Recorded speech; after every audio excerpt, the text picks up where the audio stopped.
क्रिया योग। अब ये बहुत छोटा सा सूत्र है, लेकिन अगर हम इसको डिटेल में समझना चाहेंगे तो हो सकता है कि हमें 2-4 महीने लग जाए, 2-4 साल लग जाए। तो समझने की कोशिश कीजिए, छोटा सा है, जितना मैं समझा पाऊंगा 5 मिनट में उतना समझाने की कोशिश करता हूँ, क्योंकि टाइम अपने पास काफी कम है। तो तपे का मतलब हुआ सेल्फ डिसिप्लिन, स्वाध्याय का मतलब हुआ सेल्फ स्टडी। अब सेल्फ स्टडी का मतलब होता है स्टडी ऑफ द सेल्फ, अपने आप की जानकारी, अपने आप को पढ़ना। तो कैसे पढ़ेंगे?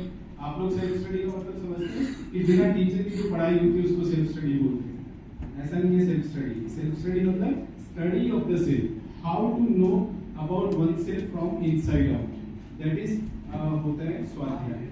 तीसरा है ईश्वर, सब जानते हैं कि कौन होते हैं?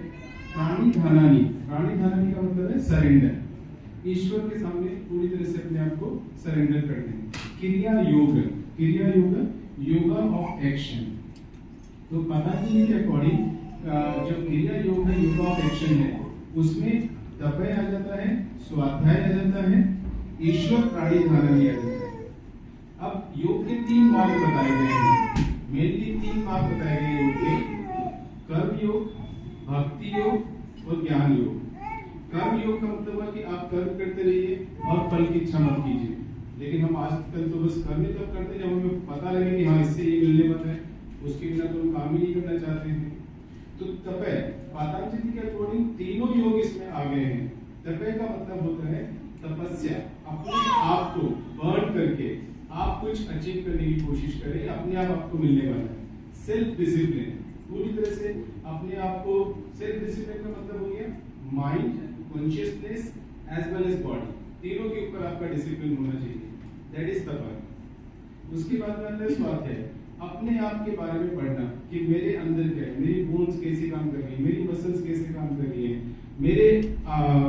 मेरा माइंड, मेरे थॉट्स कैसे काम कर रहे हैं, क्या मैं सोच रहा हूँ, क्या मैं उसमें चेंज कर सकता हूँ, या मैं जिन चीजों से परेशान हो रहा हूँ उनको कैसे दूर कर सकता हूँ, उनके लिए सही खोज करना, उनके लिए सही एक्सप्लोर करना, सही गुरु को खोजना, ये सब आ जाता है स्वाध्याय में।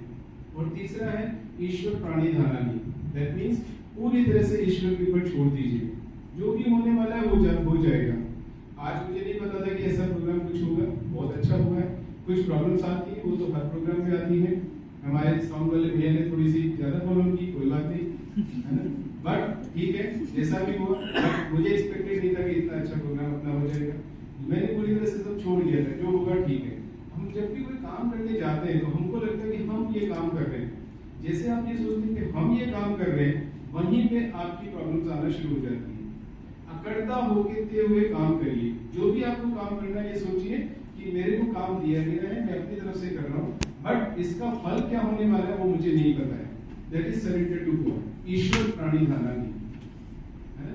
और ये इसी को पूरी तरह से पतंजलि ने बोलता है क्रिया योग। क्रिया योग मींस योग ऑफ एक्शन। इसमें तीनों तरह के योग आ जाते हैं।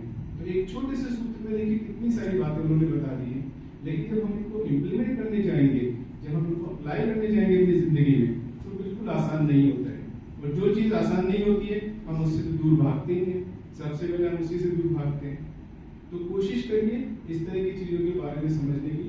पतंजलि को कभी पढ़ने का मौका मिले तो पढ़िए। मैंने ढूंढी, किताबें नहीं मिलती हैं, सब गायब हो गई है ना। कोई कहने वाला भी कुछ नहीं है, सुनाने वाले भी कोई नहीं रहे। जो भी ऑफ कोर्स सब लोग अपना अपना काम कर रहे हैं, लेकिन जो भी कथावाचक होते हैं वो भी ये कहते हुए या कथा करते हैं कि भाई लोगों को कितना मजा आ रहा है, एंटरटेनमेंट कितना हो रहा है, उसका पूरा ध्यान रखा जाता है। जब तक एंटरटेनमेंट नहीं होता तब तक लोग नहीं आते। जैसे ज्ञान की बात शुरू की, सब जाना शुरू कर देते हैं या आना ही नहीं चाहते हैं, क्योंकि ज्ञान किसको चाहिए? सबको मनोरंजन चाहिए। तो आप लोगों से मेरी प्रार्थना है कि थोड़ा ज्ञान की तरफ भी अपना रुख करें, अपनी जिंदगी में थोड़ा बदलाव लाएं और योगा को अपनी जिंदगी का एक छोटा सा पार्ट बनाएं। धन्यवाद।